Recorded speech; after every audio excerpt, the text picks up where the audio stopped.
Welcome to Infidelity Tales Lab. We're grateful you've chosen to join us today.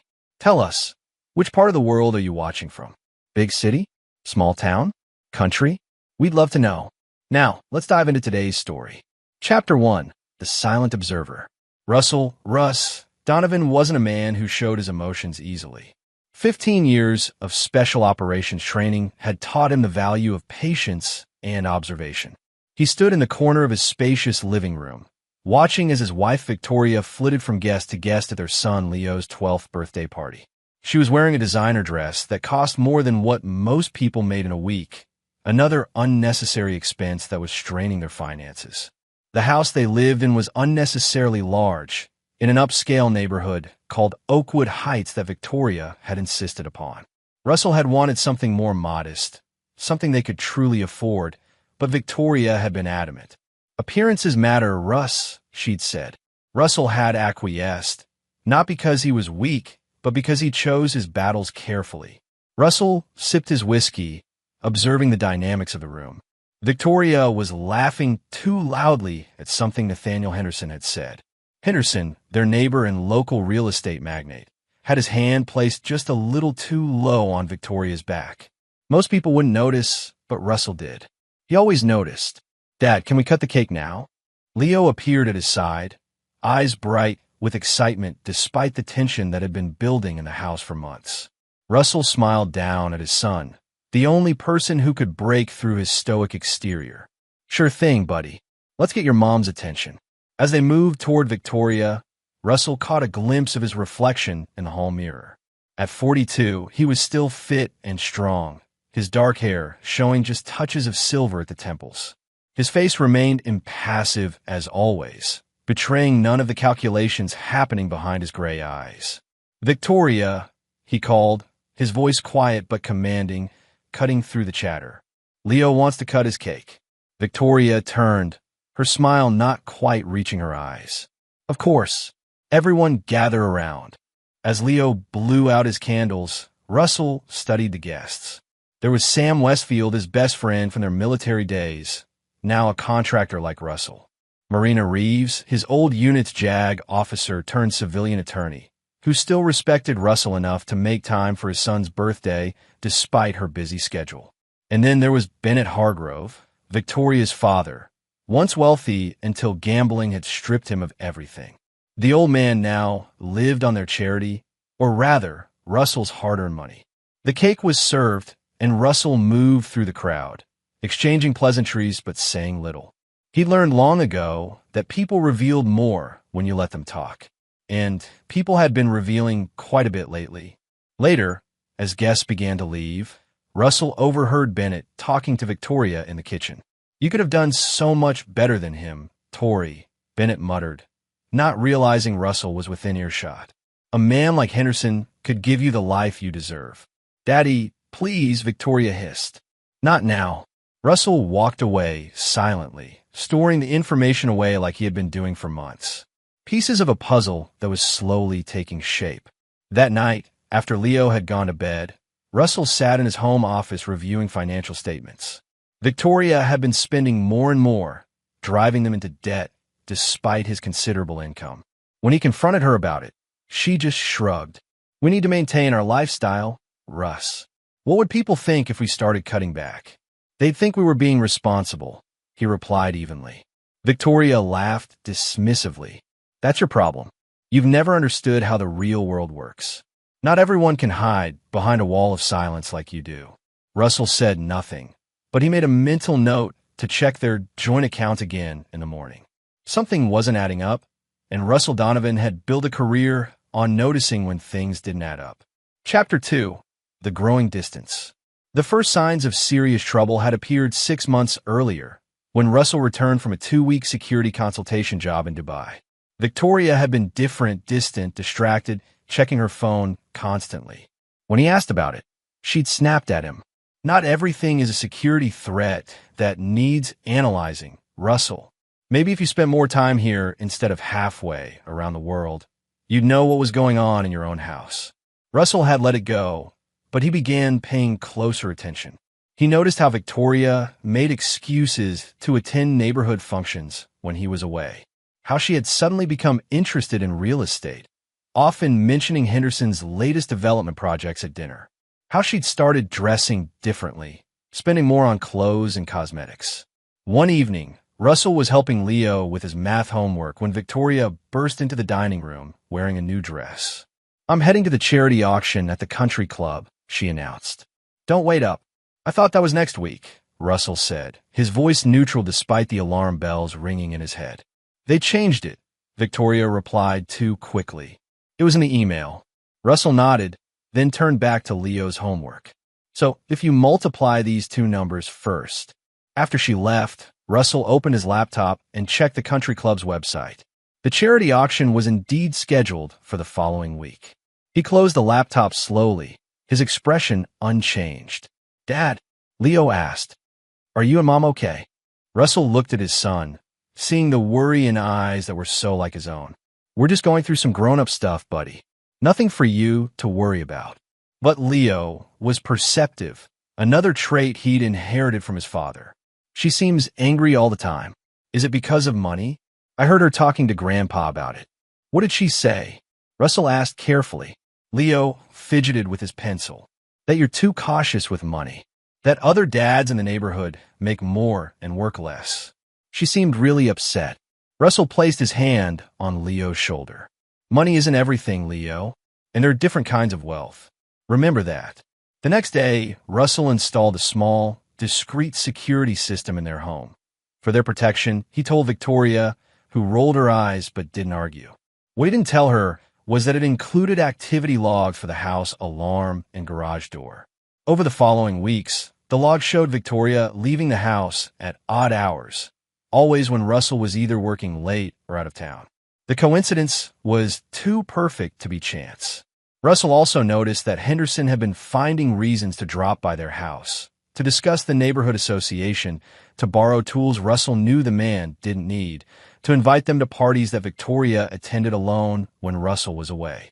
"You should see Henderson's new lake house," Victoria said over dinner one night. "It's absolutely stunning. You show me pictures."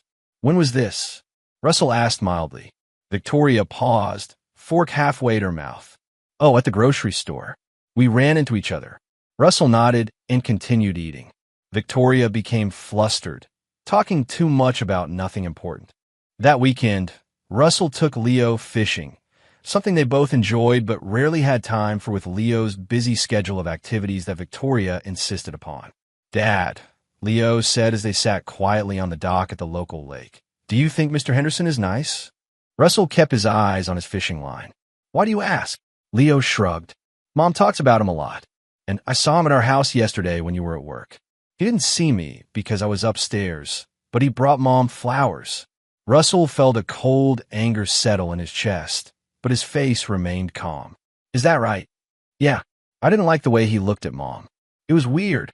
Russell reeled in his lines slowly. "Some people aren't what they seem, Leo. It's important to watch people's actions, not just listen to their words. Like how you do with the bad guys in your job." Russell smiled slightly. "Something like that." That night, Russell lay awake beside Victoria, listening to her breathe and thinking about what needed to be done. Not yet, he decided. He needed more information, more evidence. Russell Donovan never acted without a complete picture and a solid plan. It wasn't in his nature to rush, no matter how deep the betrayal. And betrayal, Russell knew, demanded a response. Not quick and emotional, but calculated and complete. He'd learned that lesson years ago in places most people couldn't find on a map, from men whose names would never appear in history books. When the time came, Victoria and Henderson would learn it too. Chapter 3. The Birthday Revelation. The day of Leo's birthday party dawned bright and clear. Russell had been up since 5, his military habits unchanged by civilian life. He sat at the kitchen table, checking his watch. Victoria had come home late the night before, claiming she'd been at her book club. Russell knew the book club had ended 3 hours before she'd arrived home. He'd called the host, Amy Peterson, pretending to be looking for Victoria. Amy had told him Victoria had left right after the meeting ended at 9 p.m. Victoria had stumbled in just after midnight, smelling of expensive cologne that wasn't Russell's. Now she swept into the kitchen at 8, already dressed and made up for the day. "The caterers will be here at 11, she said without looking at him. "And the gift I ordered for Leo is being delivered at 10. Make sure you're here to sign for it." "What did you get him?" Russell asked, sipping his coffee.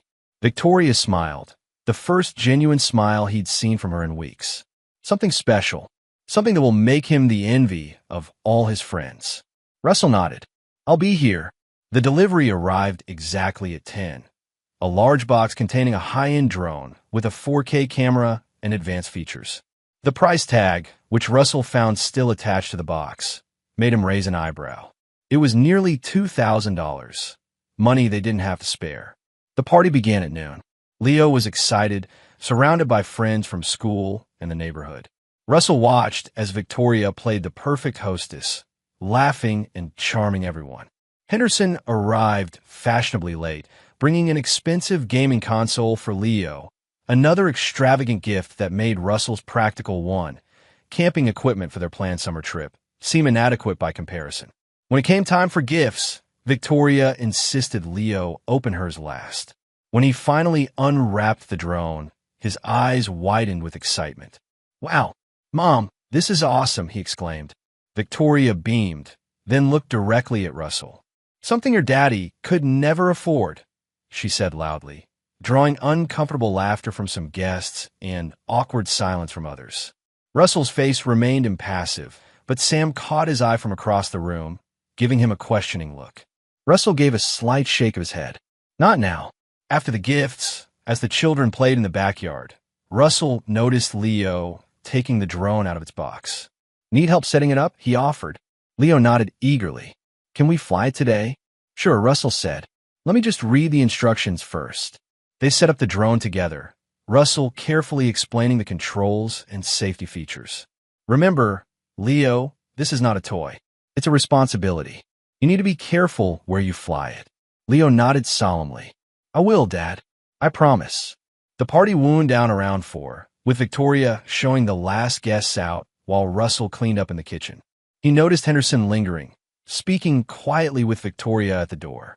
They stood too close, their body language intimate and familiar. Russell turned away, continuing to load the dishwasher as if he hadn't seen. An hour later, Leo came running into the house, tears streaming down his face. Russell was instantly alert. "What's wrong, buddy?" "The drone," Leo sobbed. "It flew into Mr. Henderson's window. It recorded him and Mommy." He couldn't continue, overcome by his crying.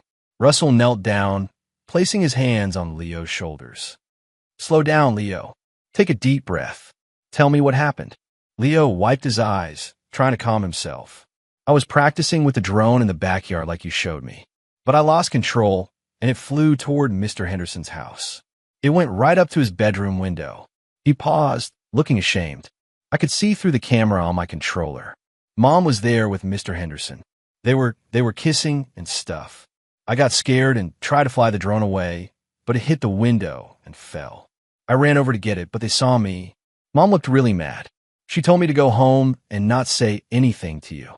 Russell kept his face calm despite the rage building inside him. "You did the right thing by telling me, Leo. Can I see the drone?" Leo handed over the slightly damaged drone. "The memory card is still in it. It records everything automatically." Russell nodded, taking the drone. "Why don't you go upstairs and play your new video games? I need to check if the drone can be fixed." After Leo went upstairs, Russell removed the memory card and plugged it into his laptop. The footage was clear and damning. Victoria entering Henderson's house, being led upstairs to the bedroom. The drone had captured several minutes through the window before crashing. There was no mistaking what was happening or who was involved. Russell copied the files to a secure drive, then replaced the memory card in the drone. He sat motionless at his desk for several minutes, his mind working through scenarios and outcomes. Then he picked up his phone and called Marina Reeves. "Marina, it's Russell. I need to meet with you. Tomorrow morning, if possible. It's important. Is everything okay, Russ?" Marina asked, concern evident in her voice. "No," Russell replied, "but it will be." When Victoria returned home an hour later, her face was flushed and she wouldn't meet Russell's eyes. "We need to talk about the drone," Russell said calmly. Victoria's eyes darted to his. "What about it?" Leo crashed it. I'm going to try to repair it tomorrow. Relief flooded Victoria's face. Oh, well, he needs to be more careful with expensive things. Russell studied her, noting the lipstick smudged at the corner of her mouth, the slight disarray of her carefully styled hair. Yes, he said finally, we all need to be more careful. That night, as Victoria slept beside him, Russell lay awake, his mind working through his next moves like a chess master planning 10 steps ahead. By morning, he had his plan. Victoria and Henderson had made a critical error in judgment, underestimating him because of his quiet nature. They were about to learn what his enemies overseas had learned the hard way.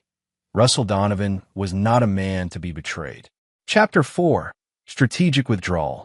The morning after Leo's birthday party, Russell rose before dawn. He packed a small bag with essentials and quietly entered Leo's room. He gently woke his son. Leo, he whispered, I need you to come with me for a little while. Don't wake your mother. Leo rubbed his eyes, but didn't question his father. He trusted Russell implicitly. They slipped out of the house and into Russell's SUV. Where are we going, Dad? Leo asked as they drove through the silent streets. To stay with Uncle Sam for a bit, Russell replied. I have some things to take care of, and I need you to be somewhere safe. Sam Westfield lived in a comfortable ranch house on the outskirts of town. He answered the door immediately when Russell called, taking one look at their faces and ushering them inside without question. The guest rooms are made up, Sam said. Leo, there's cereal in the kitchen if you're hungry. After Leo had settled in with breakfast and cartoons, Russell explained the situation to Sam. Jesus, Russ, Sam muttered when he finished. What are you going to do? End it, Russell said simply. But I need to do it right. I can't let Victoria have custody of Leo, and I can't let Henderson walk away unscathed. Sam nodded. Whatever you need, brother. You know I got your back. Russell's next stop was Marina Reeves' law office. The former military attorney listened without interruption as Russell laid out what had happened and showed her the drone footage. This is pretty damning evidence of the affair, Marina said, and the fact that she publicly humiliated you at the party adds to our case. But Russell, what exactly do you want out of this? Full custody of Leo, Russell replied without hesitation. And I want Victoria to get nothing from our marriage. Not the house, not alimony, nothing. Marina frowned. That's going to be tough, even with this evidence. The courts generally favor arrangements where both parents remain involved. There's more, Russell said. Victoria's been spending recklessly, putting us in debt. And I believe she and Henderson have been planning something. I need time to find out what. Marina studied him. You're not telling me everything, are you? Russell met her gaze steadily. You don't need to know everything. You just need to prepare the strongest possible divorce case while I gather more evidence. Marina sighed. All right, but Russ, be careful. Don't do anything that could jeopardize your case or your future with Leo. Russell nodded, but they both knew he would do whatever he deemed necessary. Over the next 2 days, Russell implemented the first phase of his plan. He moved most of their liquid assets to accounts only he could access, leaving enough in the joint accounts to avoid immediate suspicion. He installed spyware on Victoria's laptop and placed a small recording device in her car. He systematically documented every questionable expenditure she had made over the past year. Meanwhile, Victoria had been calling repeatedly, her messages growing increasingly frantic and then angry. Russell responded only with brief text stating that he and Leo were safe and needed some time apart after what had happened. On the third day, Russell returned to the house when he knew Victoria would be out. He gathered more of Leo's things and some additional evidence he had hidden in his office. As he was leaving, he noticed a file folder that had fallen behind Victoria's desk. Inside were documents related to Henderson's latest development project, a luxury resort on land just outside the city limits. Paperwork showed that Bennett Hargrove, Victoria's father, was secretly listed as a minority investor, despite having no visible means to make such an investment. Russell photographed everything, then replaced the file exactly as he had found it. Another piece of the puzzle had fallen into place. That evening, Russell received a text from Victoria. Please come home. We need to talk about this like adults. I can explain everything. Russell replied, I'll meet you tomorrow. Neutral location. The cafe on Main Street at 10 a.m. Victoria arrived at the cafe looking impeccable as always, but Russell noted the strain around her eyes, the tightness in her smile. "Where's Leo?" she demanded as soon as she sat down. "Safe," Russell replied, "with people who care about him." Victoria's eyes flashed. "He's my son too, Russell. You can't just take him. Like you weren't planning to take him when you left me for Henderson?" Russell asked mildly. Victoria blanched.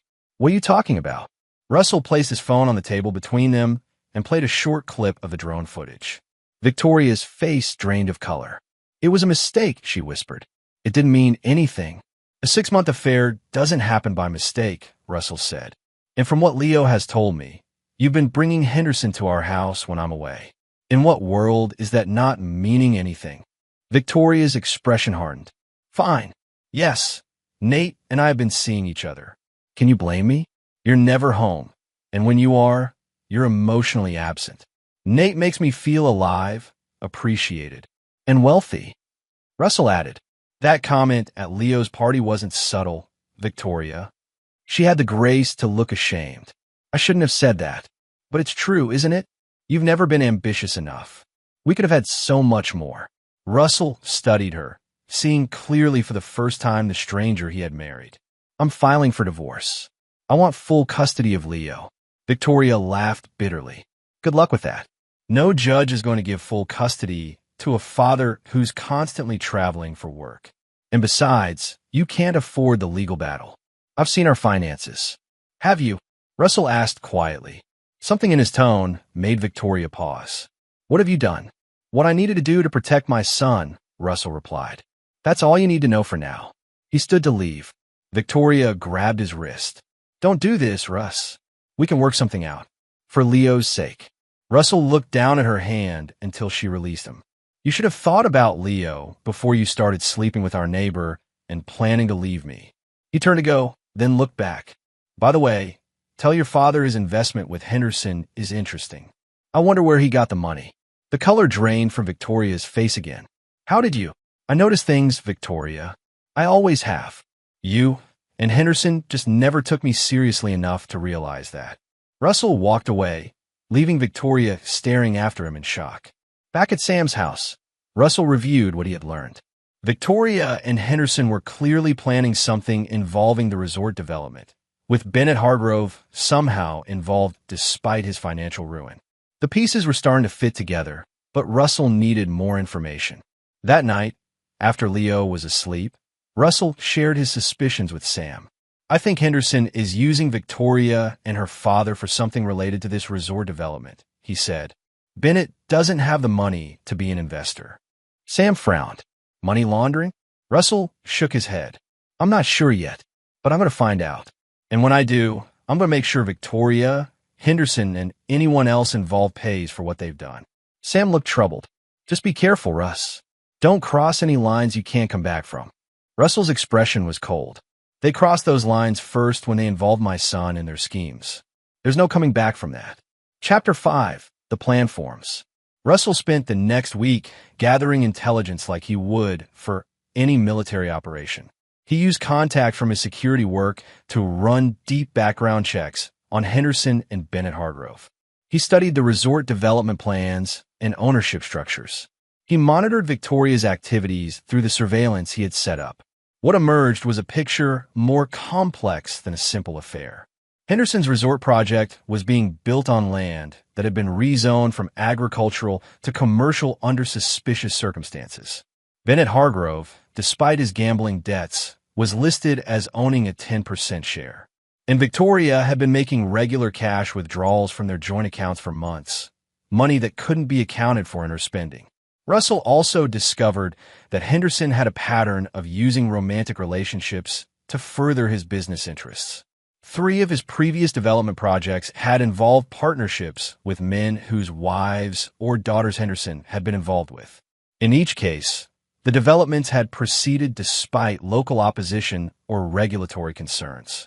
"He's using Victoria to get to something," Russell told Marina during one of their meetings. "And I think her father is involved somehow." Marina reviewed the documents Russell had brought. "This is circumstantial at best, Russell. It doesn't prove any wrongdoing. Not yet, Russell agreed. But it will. Marina gave him a concerned look. What are you planning? Russell shook his head. The less you know, the better. Just be ready when I give the word. That evening, Russell received an unexpected visitor at Sam's house, Bennett Hargrove himself. I know Leo is here, the older man said when Russell answered the door. Victoria is beside herself with worry. Is she? Russell replied coldly. Or is she worried about what else I might know? Bennett shifted uncomfortably. Look, Russell, I know things are difficult right now, but cut the act, Bennett, Russell interrupted. I know about your involvement in Henderson's resort project. What I don't know is where you got the money to invest, given your gambling debts. Bennett's face hardened. You've always looked down on me, haven't you? The blue-collar soldier who married into what he thought was money, only to discover the well had run dry. I never cared about your money, Russell said. I cared about Victoria and the family we built, or thought we built. Bennett laughed bitterly. Victoria was never meant to marry someone like you. She has ambitions, dreams that you could never fulfill. Like being with a man who uses her for his business schemes? Russell asked. Henderson has a history, Bennett. He's using both of you. A flicker of uncertainty crossed Bennett's face before he masked it. You don't know what you're talking about. Nathaniel is helping us secure our future, something you failed to do. Is that what he told you? Interesting. Russell leaned against the doorframe. Tell Victoria that Leo is staying with me for now. And tell Henderson that I'm watching every move he makes. After Bennett left, Russell called an old contact from his military days who now worked in banking compliance. Doug, I need a favor, Russell said when the man answered. I need to know about any unusual transactions involving Nathaniel Henderson, Bennett Hargrove, or Victoria Donovan in the last year. That's pushing some boundaries, Russ, Doug replied cautiously. I know, but it's important. Family important. There was a pause. Give me a couple of days. 2 days later, Doug called back. You were right to be suspicious. There's been a series of wire transfers from offshore accounts to a shell company that then invested in Henderson's resort project. Bennett Hargrove is listed as the owner of the shell company, but the money isn't his. Whose is it? Russell asked. Can't say for sure, but the trail leads back to some people you don't want to be involved with. The kind that don't ask nicely when they want their money back. Russell thanked Doug and hung up, his mind racing. The picture was becoming clearer. Henderson was using dirty money for his development, funneling it through Bennett to make it appear legitimate. And Victoria, whether she fully understood it or not, was complicit. That night, Russell formulated his plan. It would require precision timing, careful documentation, and a willingness to push legal boundaries. All skills he had honed during his military career. By morning, he had every step mapped out. First, he needed to get Victoria and Henderson to believe they had the upper hand. He sent Victoria a message agreeing to discuss a divorce settlement, suggesting that he would be willing to compromise on custody if she was reasonable about financial terms. Then he contacted a real estate developer who competed with Henderson, offering information about potential irregularities in the resort project in exchange for financial backing for his legal battle with Victoria. The developer, eager to derail his rival's project, agreed immediately. Next, Russell reached out to a journalist he had helped during a previous security consultation, promising an exclusive story about corruption in local development projects. The journalist, sensing a career-making expose, was eager to investigate. Finally, Russell briefed Sam and Marina on their roles in the plan. This is walking a fine line, Russ, Marina warned. If you go too far, you could lose everything, including Leo. I know the risks, Russell replied, but I also know what's at stake. Henderson and Victoria thought they could use my son as a pawn in their game. They're about to learn that was their biggest mistake. As the pieces of his plan fell into place, Russell felt a cold satisfaction. For months, Victoria and Henderson had underestimated him, seeing his quiet demeanor as weakness. They had never understood that his silence was not the absence of thought, but the presence of calculation. Now they would learn the true cost of betrayal. Chapter 6. Setting the Trap. The key to Russell's plan was making Victoria and Henderson believe they were winning while he systematically dismantled their scheme from the shadows. He arranged a meeting with Victoria and her newly hired divorce attorney, a slick operator named Philip Conrad, who was known for aggressive tactics. "I'm prepared to be reasonable about this," Russell told them, projecting an air of resignation. "I want what's best for Leo." Conrad smiled smugly. "My client is pleased to hear that. We propose joint custody, with Leo primarily residing with his mother.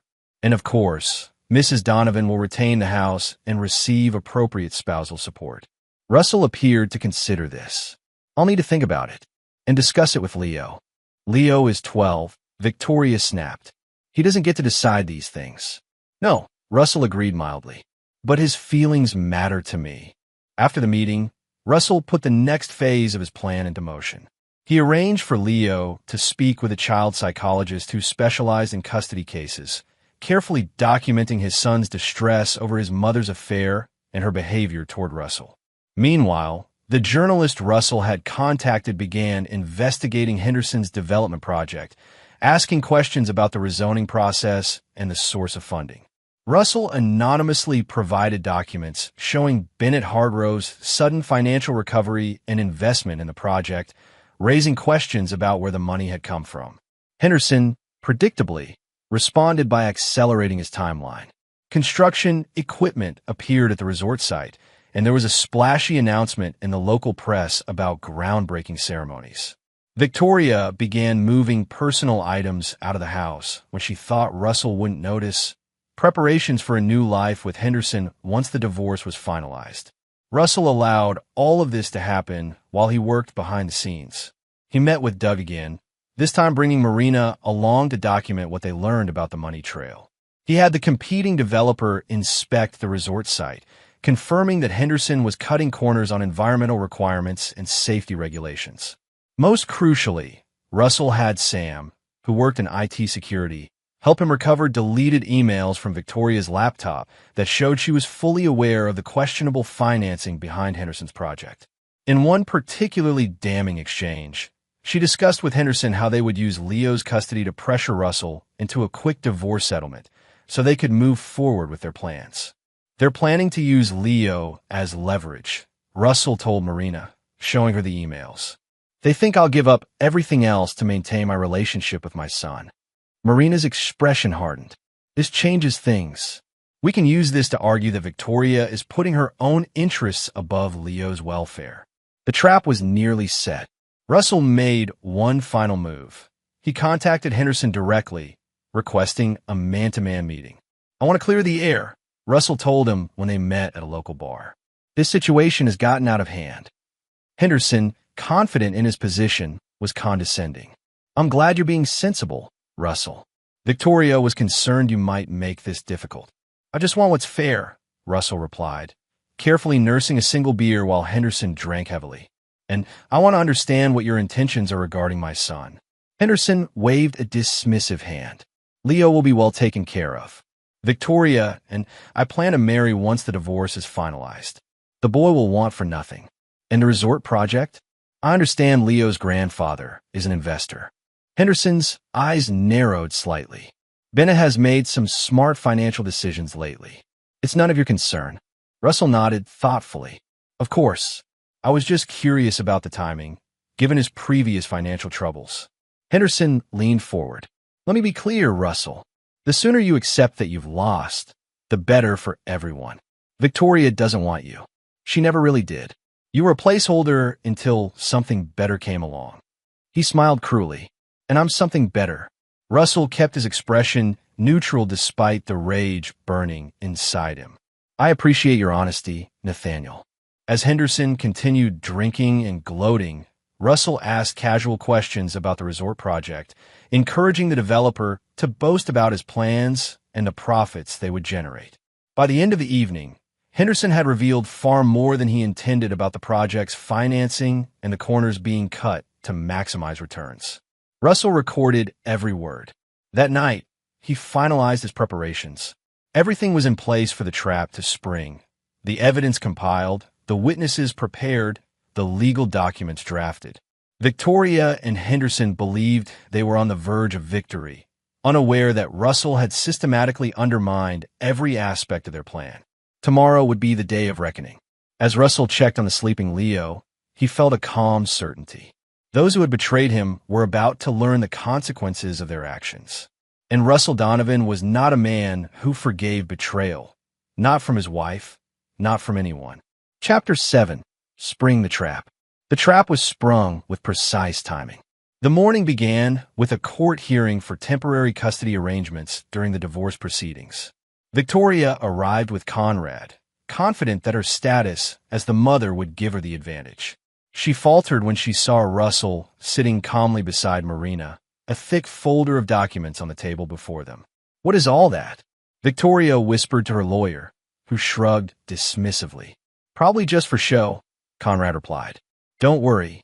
Judge Eleanor Watkins, known for her no-nonsense approach to family court, called the hearing to order. Conrad presented their case first, painting Russell as an absent father whose work took him away from home for extended periods. He emphasized Victoria's role as the primary caregiver and suggested that maintaining Leo's residence with his mother would provide stability during a difficult transition.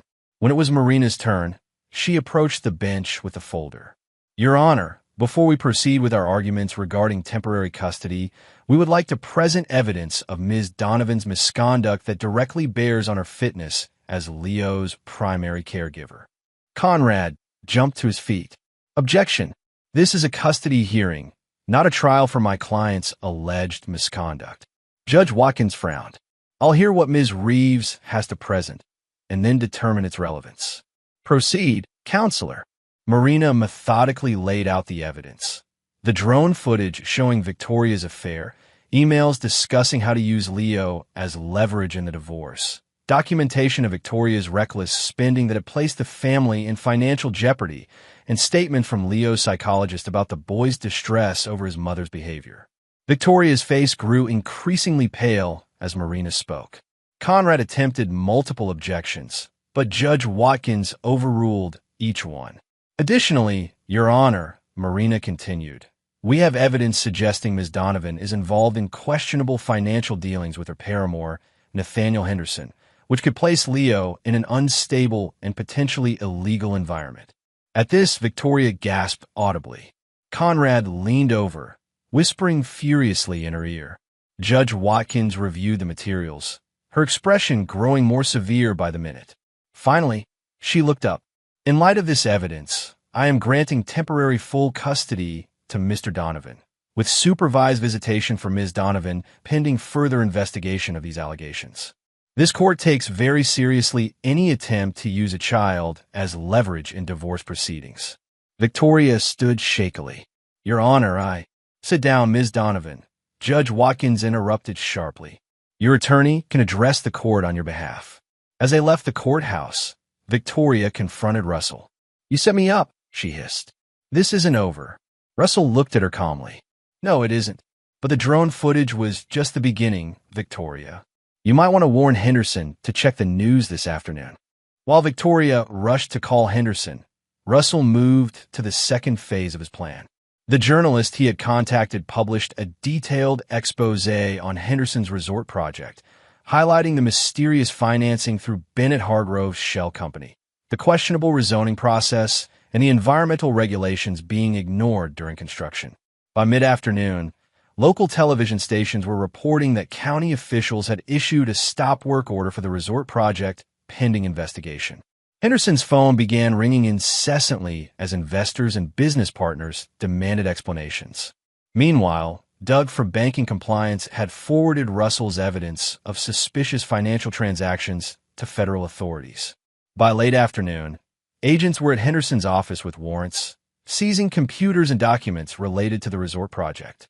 Victoria tried repeatedly to reach Henderson, growing increasingly frantic as he didn't answer.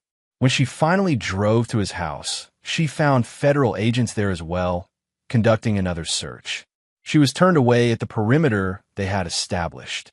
Desperate and confused, Victoria returned to the family home to find Russell and Sam removing the last of Leo's belongings. "What have you done?" she demanded, her carefully maintained composure finally cracking. "Do you have any idea what you've set in motion?" Russell faced her calmly.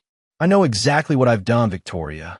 I've exposed the truth about you, about Henderson, about the resort project. Did you really think I wouldn't find out what you were planning?" Victoria's expression shifted from anger to fear. "It wasn't what you think. Nate promised it was all legitimate. The resort was going to fix everything, Daddy's finances, our future." "At what cost?" Russell asked.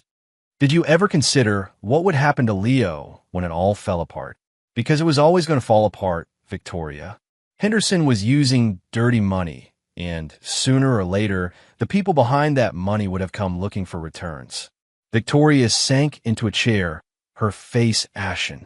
"You don't understand what you've done. These people, they're dangerous." "I understand perfectly," Russell replied. "And unlike Henderson, I know how to deal with dangerous people. I spent 15 years doing exactly that." As if on cue, Russell's phone rang. He answered, listened briefly, then hung up. That was Marina. "The federal investigation has expanded to include Bennett. They're questioning him now about the shell company and the source of his investment funds." Victoria looked up in horror. "Daddy? But he didn't know." "He knew enough," Russell said flatly. "Just like you did. You were all willing to risk everything, including Leo's future, for money and status." Sam finished loading the last box into Russell's SUV and stepped back inside. "That's everything, Russ. Leo's room is clear." Victoria's eyes filled with tears. "You're taking everything from me." "No, Victoria. You gave it all away when you decided our family wasn't enough for you." Russell turned to leave, then paused. "By the way, I've instructed Marina to send all correspondence regarding the divorce to Conrad. I won't be speaking with you directly again." As Russell drove away with Sam, Victoria remained in the house alone, surrounded by the wreckage of the life she had sabotaged. That evening, as news of Henderson's legal troubles dominated local media, Russell sat with Leo at Sam's house, helping him with homework as if it were any normal day. "Dad," Leo asked hesitantly, "are you and Mom getting divorced?" Russell set down the math textbook and met his son's eyes. "Yes, buddy, we are. I'm sorry things have turned out this way." Leo was quiet for a moment. "Is it because of what the drone recorded?" "Partly," Russell admitted. "But it's more complicated than that. Sometimes adults make choices that hurt the people they're supposed to love and protect. Your mom made some of those choices. Will I still see her?" Russell nodded. "Yes. The judge said you can visit her with someone else there to make sure everything is okay. But you'll be living with me for now." Leo considered this. "I'm glad I'm staying with you, Dad. You always tell me the truth, even when it's hard." Russell felt a tightness in his chest at his son's trust. "I always will, Leo. That's a promise." As Leo went to bed, Russell received another call, this time from Doug. "It's worse than we thought, Russ," his friend said without preamble. "The money trail leads back to some serious players. International guys with connections to organized crime. If Henderson was planning to cut them out or lose their investment, it would have gotten ugly." "How ugly?" Russell asked. Doug's voice was grim. "The kind of ugly where people disappear. These aren't people who file lawsuits when deals go bad." Russell thanked him and hung up, his suspicions confirmed. Henderson had entangled Victoria, Bennett, and by extension Leo, in something far more dangerous than they realized. The man's greed and arrogance would have eventually put them all at risk. The trap Russell had set hadn't just exposed an affair or secured custody of his son. It had potentially saved their lives. Chapter 8, The Downfall. The next 2 weeks saw the complete unraveling of Henderson's empire. Federal investigators uncovered evidence of money laundering going back years, with the resort project being just the latest and largest scheme. Henderson's previous developments came under scrutiny as well, revealing similar patterns of questionable financing and regulatory shortcuts. Bennett Hargrove, facing serious charges related to the shell company, quickly turned on Henderson in exchange for leniency. He provided investigators with documents showing that Henderson had orchestrated the entire arrangement, using Bennett as a front for the illegal funds. "Henderson preyed on my financial vulnerability," Bennett told authorities.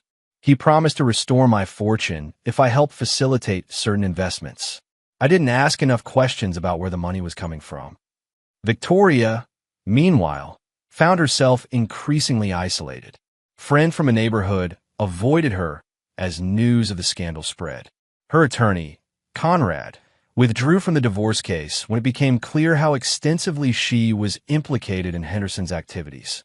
The expensive clothes and jewelry she had accumulated were seized as potential proceeds of money laundering.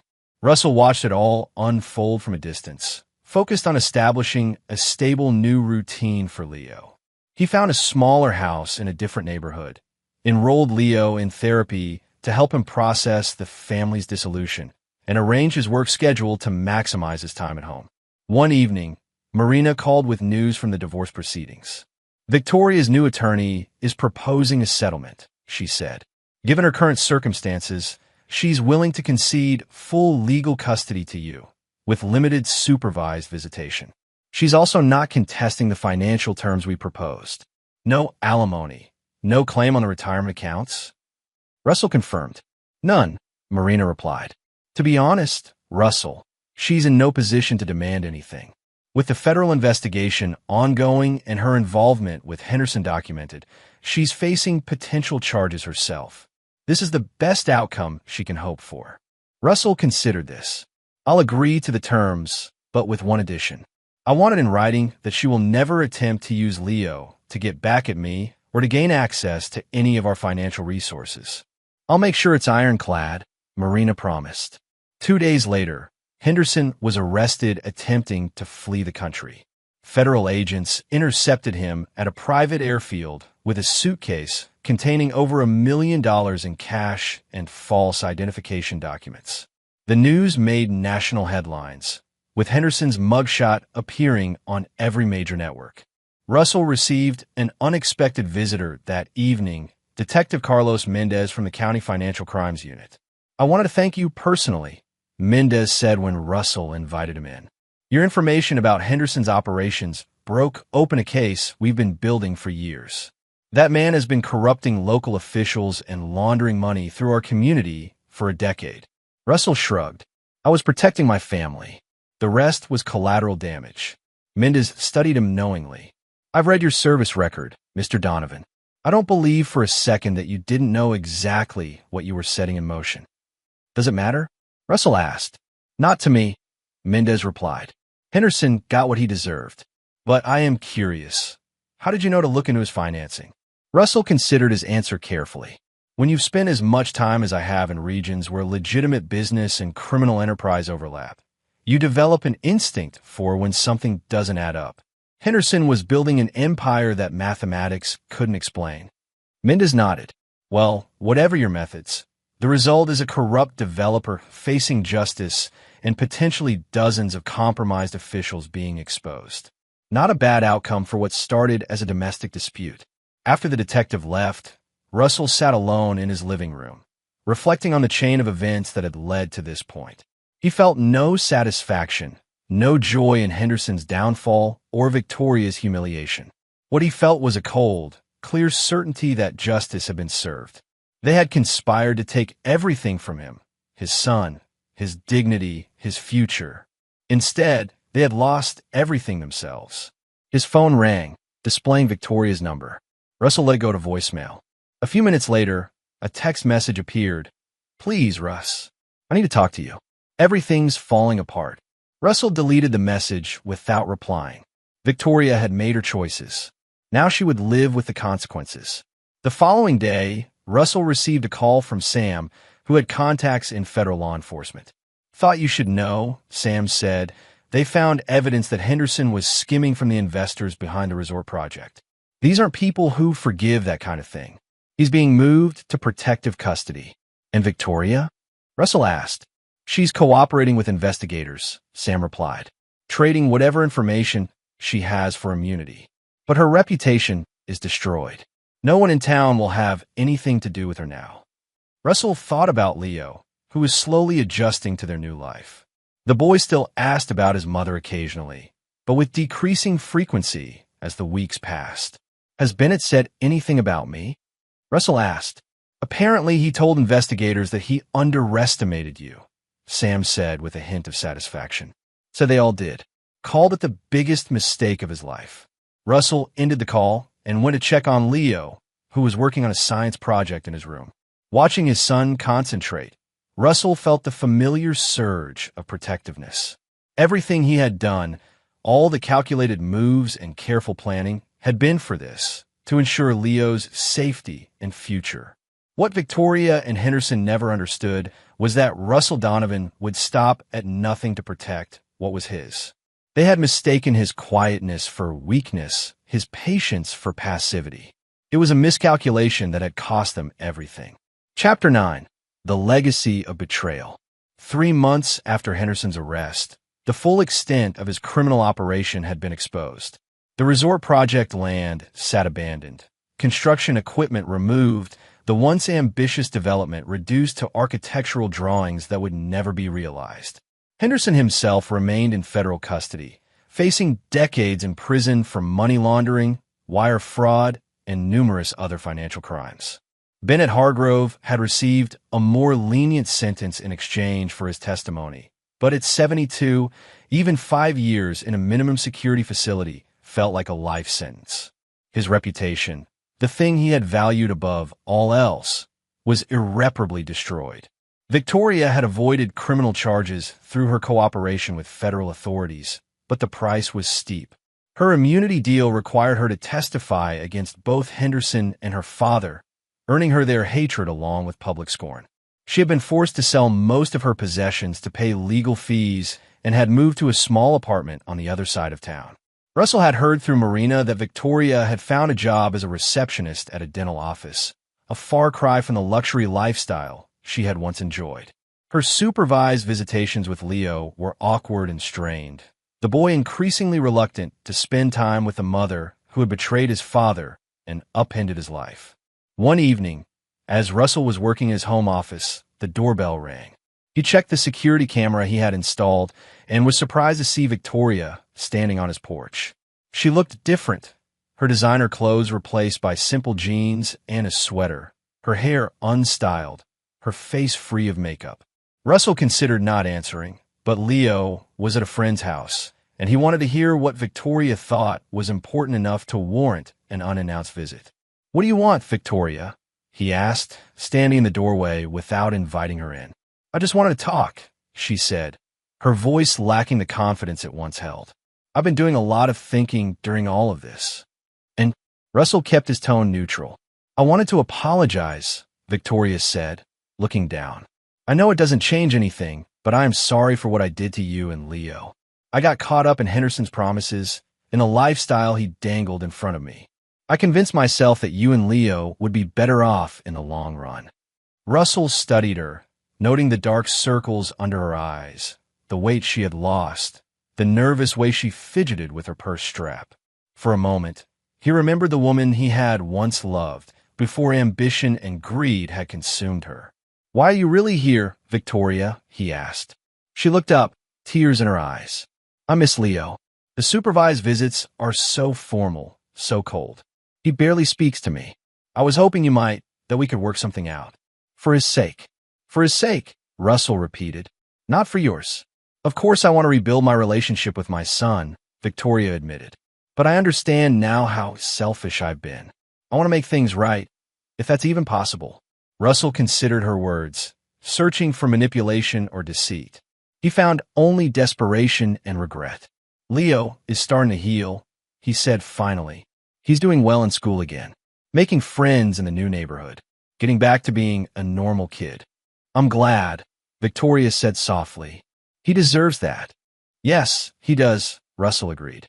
"Which is why nothing is going to change, Victoria. The custody arrangement stays as it is. Leo stays with me. Your supervised visits continue until the court decides otherwise." Victoria's face fell. "I understand, but maybe in time." "No," Russell interrupted, his voice hardening. "There is no in time. There is no reconciliation. You didn't just betray me, Victoria. You betrayed our son. You were willing to use him as a pawn in your game with Henderson. That's something I will never forgive." "Russ, please," Victoria whispered, tears streaming down her face now.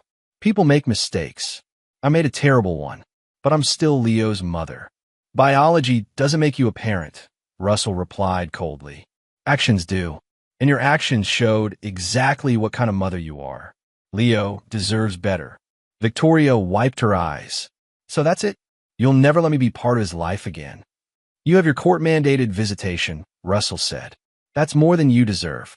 If Leo chooses to have a relationship with you when he's older, that will be his decision. Until then, this is how it stays. You've always been so unforgiving, Victoria said bitterly. So cold. Russell's expression remained impassive. No, Victoria. I'm not cold. I'm protective. There's a difference. I protect what matters to me. Leo matters. You lost that privilege when you chose Henderson over your family. Victoria stared at him for a long moment, then turned and walked away. Russell watched until she got in her car and drove off before closing the door. He felt no satisfaction in her pain, no pleasure in her downfall. What he felt was resolution, the certainty that he had done what was necessary to protect his son and secure their future.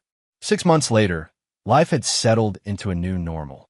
Russell had scaled back his international consulting work to be more present for Leo, focusing on domestic clients that required less travel. Leo was thriving in his new school, the trauma of his parents' divorce fading as stability returned to his life. Marina called one morning with news about Henderson's case. He's accepted a plea deal, she told Russell. 25 years. With his age, he'll likely die in prison. And the money? Russell asked. Most of it's been seized, Marina replied, including the funds that were supposed to go to the investors he was skimming from. Word is they're not happy about that. Russell understood the implication. Henderson would spend whatever remained of his life looking over his shoulder, even in federal prison. Some enemies couldn't be escaped.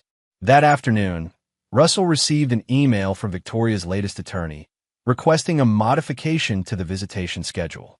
Russell forwarded it to Marina without reading the detailed proposal. His position was unchanged and would remain so. That evening, as Russell helped Leo with a new drone he had bought him, a simple, age-appropriate model, his son asked an unexpected question. Dad, do you ever miss Mom? Russell set down the controller and considered his answer carefully. I miss the person I thought she was, he said honestly. But that person didn't exist. Leo nodded thoughtfully. Grandpa Bennett writes me letters from prison sometimes. He wants me to forgive him.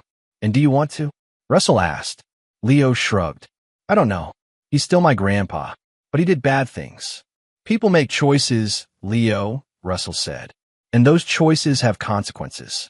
Sometimes forgiveness is possible. Sometimes it isn't. That's something you'll have to decide for yourself when you're older. What about you? Leo asked. Will you ever forgive Mom or Grandpa? Russell looked at his son, seeing the genuine curiosity in his eyes. No, he said simply. Some betrayals can't be forgiven. Leo considered this, then nodded again. Understand. Russell knew his son didn't fully comprehend yet. Couldn't, at his age, but someday he would. Someday Leo would understand that there were lines that, once crossed, could never be uncrossed. That some actions permanently altered the course of relationships, of lives. That Russell's unforgiveness wasn't about holding a grudge. It was about recognizing an immutable truth. Victoria, Henderson, and Bennett had all made their choices. Russell had simply ensured they faced the consequences. A year to the day after Leo's fateful birthday party, Russell received a letter from Bennett, sent through his attorney. The old man was apparently in poor health, the stress of imprisonment taking its toll. He was seeking reconciliation before it was too late, offering what remained of his assets to be placed in a trust for Leo. Russell wrote a brief response. Leo will inherit nothing from you but the truth of your actions. He shared Bennett's letter with Leo, allowing his son to make his own decision about responding. Leo chose to send a simple get-well card with no personal message. It was more than Russell would have done, but he respected his son's choice. Victoria continued her supervised visits, though they grew increasingly infrequent as Leo's activities and interests pulled him in other directions. She had stopped trying to change the arrangement, finally accepting the limitations Russell had established. At Leo's 13th birthday party, a small gathering at their new home with a few close friends, Sam pulled Russell aside. You know, most men would have been destroyed by what happened to you, he said quietly. But you turned it around completely. You beat them at their own game. Russell watched Leo laughing with his friends, healthy and whole despite everything that happened. It wasn't a game to me, Sam. It was survival. Still, you have to admit there's some satisfaction in knowing they all got exactly what they deserved. Russell considered this. Justice isn't about satisfaction. It's about balance. They disrupted the balance. I restored it. Sam chuckled. Always the philosopher. But between us, you're glad Henderson is rotting in prison and Victoria is barely scraping by, aren't you? I'm glad Leo is safe, Russell replied. The rest is collateral damage. But later that night, alone in his study, Russell allowed himself a rare moment of reflection. He looked at a photo of Leo from the days before everything had fallen apart, and next to it, a recent school picture showing a more mature, confident boy emerging from the shadow of family trauma.